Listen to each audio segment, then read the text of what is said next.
Amnistiya aktının icrası ölkə üzrə mərhələli şəkildə davam etdirilir. Prezident İlham Əliyevin təşəbbüsü dövlətin humani siyasətinin və sosial ədalətin gücləndirilməsi məqsədi ilə qəbul olunan bu akt minlərlə məhkumun azadlığa çıxmasını, cəza müddətlərinin yüngülləşdirilməsini və digər cəzaların humanist şəkildə tənzimlənməsini nəzərdə tutur.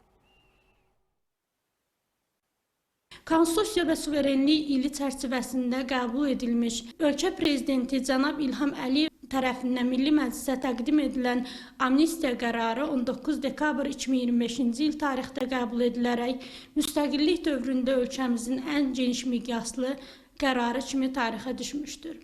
Bu qərara əsasən 20 minə yaxın şəxsə amnistiyanın tətbiq ediləcəyi, 5 mindən çox şəxsin azadlıqdan məhrum etmə cəzasından azad ediləcəyi gözlənilir.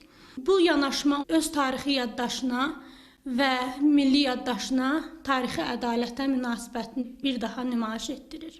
Amnistiya aktının tətbiqi zamanı humanist yanaşma və məhkumların hüquqlarının qorunması əsas prioritetdir.